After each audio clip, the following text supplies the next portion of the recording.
For these 6 athletes, the Olympic Games represented the pinnacle of human achievement. But in moments that should have been filled with triumph and glory, tragedy struck with devastating force. These are the stories of Olympic dreams that ended in nightmares. It was August 15, 1936, and the summer heat hung heavy over Berlin as the Nazi Olympics reached their climactic final days, with Adolf Hitler using the Games to showcase his vision of Aryan supremacy to the world. The Olympic Village buzzed with activity as athletes from 49 nations competed under the watchful eyes of Nazi officials who had transformed the Games into a propaganda spectacle. The political atmosphere was thick with tension, as Jewish athletes had been banned, and the regime's true nature lurked beneath the pageantry of international sport. Nikolai Berichet sat quietly in his quarters at the Olympic Village, still processing his first-round defeat in the featherweight boxing division 4 days earlier. At 24, the Romanian boxer had trained his entire life for this moment, representing his country on the world's biggest sporting stage. His compact frame and quick hands had carried him through countless amateur bouts, but the pressure of Olympic competition and the hostile atmosphere of Nazi Germany had proven overwhelming during his match on August 11th. The 1936 Berlin Olympics had been carefully orchestrated by the Nazi regime to demonstrate German superiority, with Jewish athletes excluded and foreign competitors subjected to intense scrutiny. Nikolai had felt the weight of this oppressive atmosphere from the moment he arrived in Berlin, where swastikas flew from every building and Nazi officials monitored every aspect of the Games. Despite his defeat, he had remained in the Olympic Village with other athletes, appearing to recover normally from the disappointment of his early elimination. Nikolai's boxing career had been built on determination and technical skill rather than raw power, qualities that had served him well in Romanian amateur competitions. He had dreamed of Olympic glory since childhood, training in modest facilities while working to support his family. The opportunity to compete in Berlin represented the culmination of years of sacrifice, though the political climate had made the experience far different from what he had imagined. As the Games continued around him, Nikolai began feeling increasingly unwell, developing symptoms that initially seemed like a minor illness. What started as fatigue and discomfort quickly escalated into something far more serious as his body temperature rose and his condition deteriorated rapidly. The infection that would claim his life had begun as a small carbuncle on his body, but in the days following his boxing match, it had developed into a life-threatening case of blood poisoning. Nikolai's condition worsened dramatically as sepsis spread through his bloodstream, overwhelming his immune system with toxins that his body couldn't fight. German medical officials at the Olympic Village treated him with the limited antibiotics available in 1936, but the infection had progressed too far to be controlled. His fever spiked dangerously high, while his blood pressure dropped as his organs began shutting down from the systemic infection. The blood poisoning ravaged Nikolai's body with frightening speed, causing his skin to take on a grayish pallor as his circulation failed. Despite the efforts of German doctors, his condition continued to deteriorate as the sepsis attacked his vital organs. On August 15, 1936, just 4 days after competing in his Olympic bout, Nikolai Berichet died from blood poisoning in a Berlin hospital, his Olympic dreams ending in tragedy far from home. Romanian officials immediately suspected foul play and requested a thorough autopsy, which allegedly found traces of poisoning in Nikolai's system. German authorities reportedly suppressed further investigation and refused to allow repatriation of his body, fueling conspiracy theories that persist to this day. Nikolai was buried in Berlin against his family's wishes, creating diplomatic tension between Romania and Nazi Germany that overshadowed the remainder of the Games.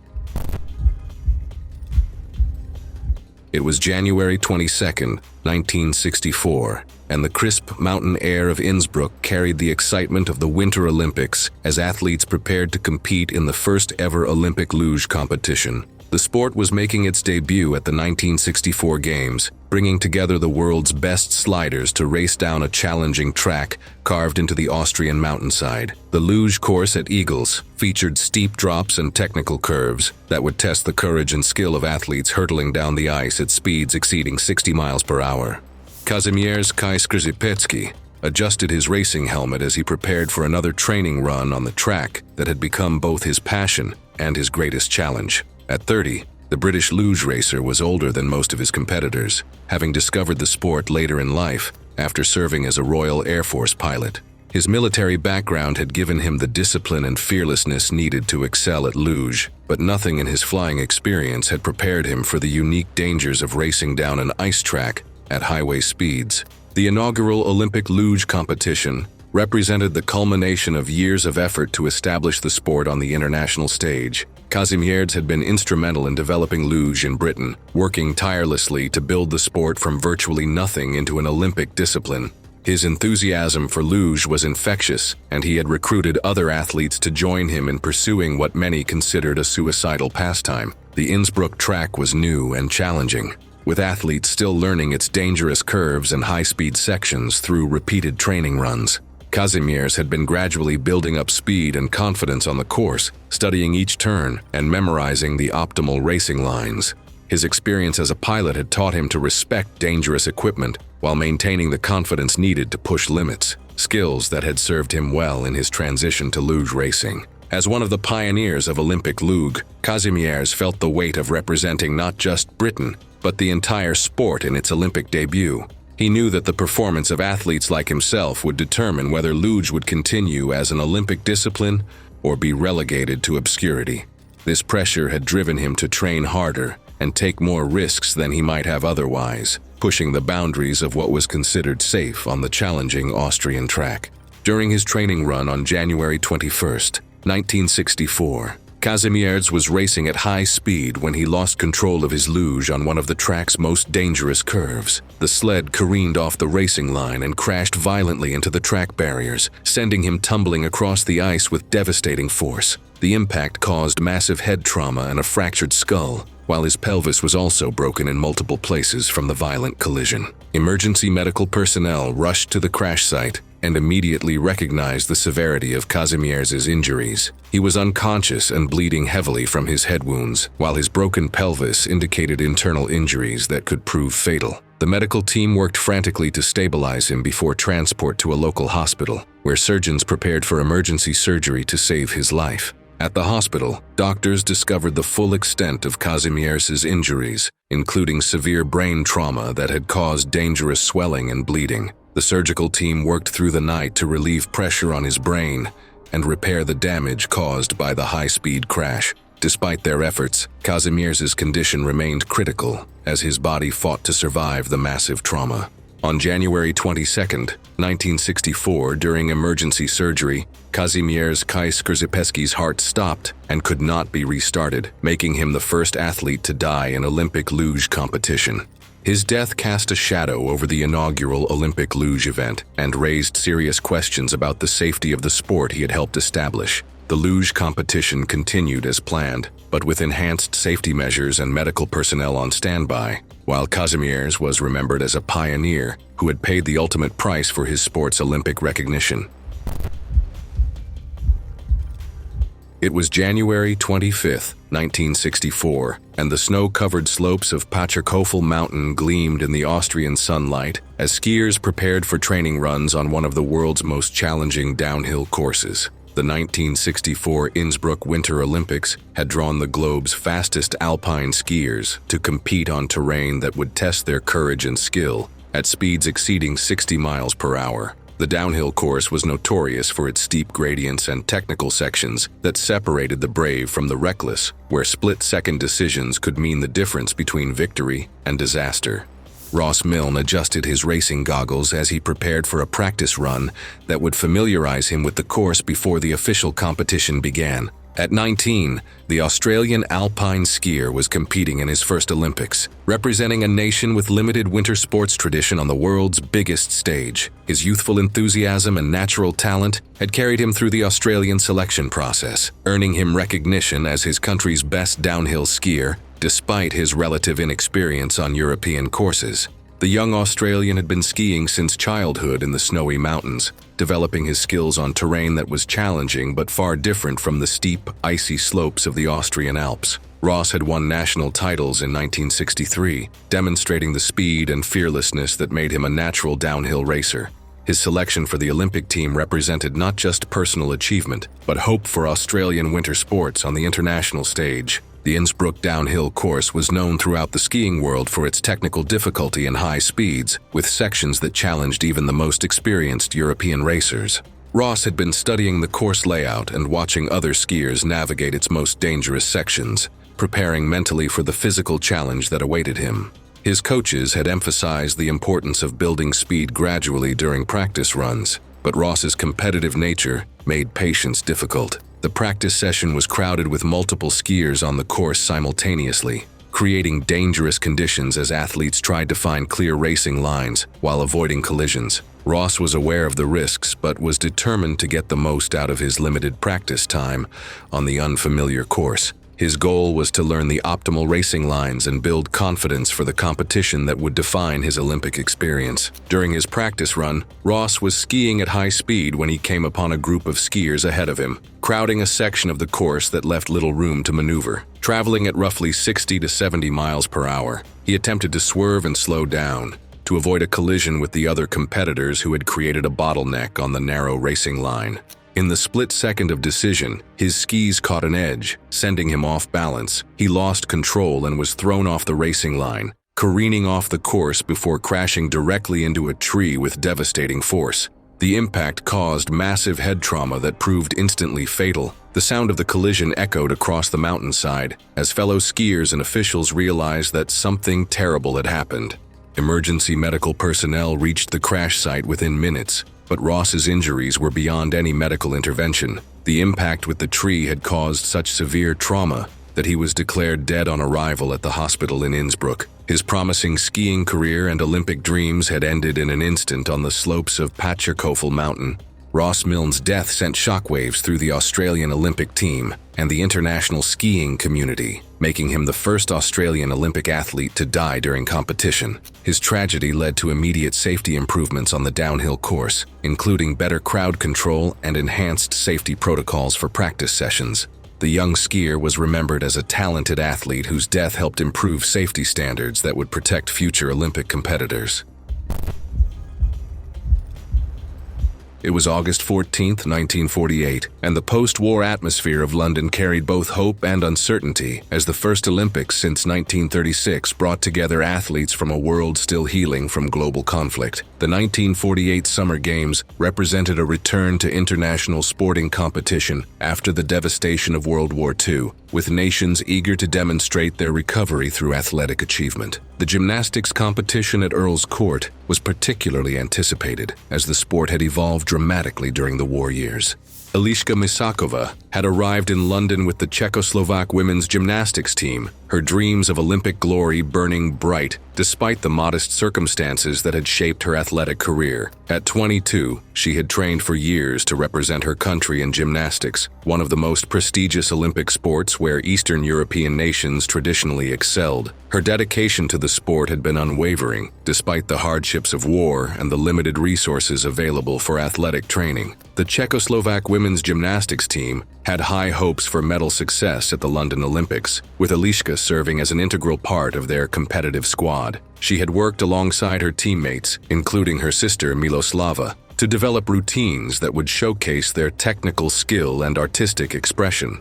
The team's preparation had been meticulous, despite the challenges of training in a country still recovering from war. Eliška's gymnastics career had been built on natural talent, refined through countless hours of practice in basic facilities that lacked sophisticated equipment available to Western athletes. Her coaches had recognized her potential early, nurturing her development through the difficult war years when training was often interrupted by air raids and food shortages.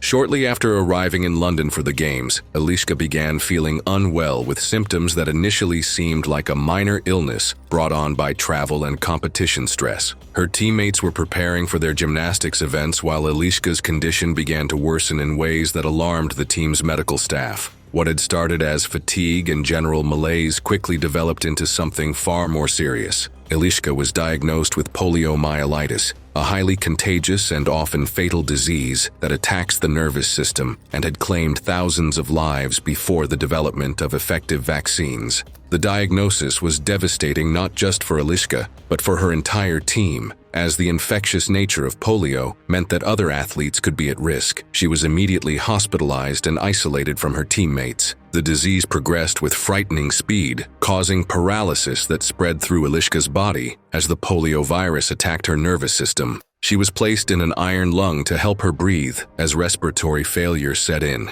the mechanical breathing apparatus becoming her lifeline as her body's natural functions shut down. Her teammates continued training while Eliška fought for her life in a London hospital. On August 14, 1948, the same day her Czechoslovak teammates were competing for Olympic gold in women's gymnastics, Eliška Masakova died from complications of polio. Her death occurred as her team was achieving the success they had all worked toward, creating a bittersweet moment of triumph and tragedy. Her teammates won the gold medal in women's gymnastics on the day Eliška died, dedicating their victory to her memory as the Czechoslovak flag was raised with a black ribbon during the medal ceremony. Due to the infectious nature of polio, her body was cremated in the UK, and her ashes returned to Czechoslovakia, while she became the only athlete to receive a posthumous Olympic medal. It was September 17, 2016, and the mountainous terrain of Rio de Janeiro's Grumari Loop stretched before Paralympic cyclists, like a beautiful but treacherous challenge that would test their courage and skill. The 2016 Rio Paralympics had drawn the world's best disabled athletes to compete in Brazil's stunning but demanding landscape, where coastal mountains created courses that challenged even the most experienced competitors. Bahman Golbarnejad adjusted his racing helmet as he prepared for the road race that represented his second Paralympic competition, his determination evident despite the challenging course that lay ahead. At 48, the Iranian cyclist was older than most of his competitors, but his experience and tactical knowledge had made him a respected figure in Paralympic cycling. His journey to Rio had been marked by years of training and sacrifice, representing the hopes of Iranian Paralympic sport. The veteran cyclist had previously competed in the 2012 London Paralympics, gaining valuable experience that he hoped would serve him well on the demanding Rio course. Bahman's classification in the C4 to 5 category reflected his specific disability, but his competitive spirit had never been diminished by physical limitations. He had been training extensively for the Rio Paralympics, studying the challenging course and preparing for what he knew would be a demanding race. The cycling course featured challenging mountainous terrain with steep climbs, followed by technical descents that would test every aspect of a cyclist's skill and courage. Bahman was determined to medal for Iran, carrying the expectations of his country's Paralympic program as he prepared to race against the world's best disabled cyclists. During the men's C4 to 5 road race, Bahman was navigating a steep mountainous section when disaster struck without warning. He was descending at high speed, using his experience to maintain control on technical terrain that had already challenged several competitors. The combination of steep gradients and sharp turns required split-second decision-making as cyclists balanced speed with safety demands. Bahman lost control of his bicycle while navigating one of the course's most dangerous sections, his bike sliding out as he attempted to negotiate a sharp turn at high speed. The crash sent him careening off the roadway with tremendous force, his body striking a large rock with devastating impact. The impact caused severe head trauma as Bahman struck the stone surface, his helmet cracking from the collision's violence. Emergency medical personnel immediately responded, recognizing the severity of his injuries. Despite their rapid response, Bahman's injuries were beyond what field medicine could address. Bahman went into cardiac arrest while being transported to the hospital, his heart stopping as his body succumbed to the massive head trauma. Medical teams worked frantically to revive him, but the damage to his brain and nervous system had been too severe to overcome. Bahman Golbarnejad died from cardiac arrest caused by his head injuries, becoming the first athlete to die during the Games since 1960. His death shocked the Paralympic community and led to official investigations into the cycling course safety, while the Iranian flag was lowered to half-mast in his honor. It was November 30th, 1956, and the summer heat of Melbourne carried the excitement of the Olympics as the Games reached their final days in Australia's sporting capital. The 1956 Summer Olympics had been a triumph for the host nation, showcasing Australia's ability to stage world-class competition while bringing together athletes from around the globe. The Italian rowing team had completed their competition 4 days earlier, with team members now enjoying the Olympic experience. Arrigo Menicoci walked through Melbourne's busy streets with his teammates, his youthful enthusiasm evident despite his team's modest results in the rowing competition. At 23, the Italian rower had achieved his dream of competing at the Olympics, representing his country in the sport he had loved since childhood. His first major international competition had been everything he had hoped for, and he was savoring every moment of his time in Australia. The young rower had grown up near the water in Italy, developing his passion for rowing through local clubs that nurtured his natural talent. Arrigo's selection for the Olympic team had been the culmination of years of training and sacrifice, representing not just personal achievement, but the hopes of his local rowing community. His teammates had embraced him as the youngest member of their Olympic squad. The Italian rowing team had performed respectably in their events, though they had fallen short of medal success in Melbourne. Despite the competitive disappointment, Arrigo had embraced the Olympic experience with the joy of someone living his childhood dream. He had spent his free time exploring Melbourne and meeting athletes from other countries. As the Games neared their conclusion, Arrigo was making the most of his remaining time in Australia, traveling around Melbourne with other team members. The young Italian was popular among his teammates for his positive attitude and infectious enthusiasm. On November 30th, 1956, Arrigo was traveling in a car with other team members through Melbourne's busy streets when tragedy struck without warning. The vehicle was involved in a serious traffic accident on one of the city's main thoroughfares, the collision occurring with such force that multiple occupants were injured. The crash happened in an instant, transforming what should have been a routine journey into a scene of devastation. Arrigo suffered the most serious injuries in the crash, including severe head trauma and internal bleeding that threatened his life immediately. The impact had been so violent that his injuries were beyond what 1956 medical technology could address. Despite Melbourne's emergency services responding rapidly, other team members were also injured but survived. Emergency services worked to stabilize him for transport to the hospital. Despite their professional efforts, his injuries were too severe to overcome. The young rower who had achieved his Olympic dream was fighting for his life on the streets of the city that had welcomed him so warmly. Arrigo Menicoci died from his injuries sustained in the car accident, shocking the Italian Olympic team and casting a shadow over the final days of the Melbourne Games. His death occurred while the Olympics were still ongoing, creating a somber atmosphere among the Italian delegation. The Italian team dedicated their remaining events to Arrigo's memory, with several athletes wearing black armbands as they competed in his honor. Thanks for watching. Just when you think the Olympic Games represent the pinnacle of human achievement, click the next video that will leave you questioning whether any dream is worth the ultimate price.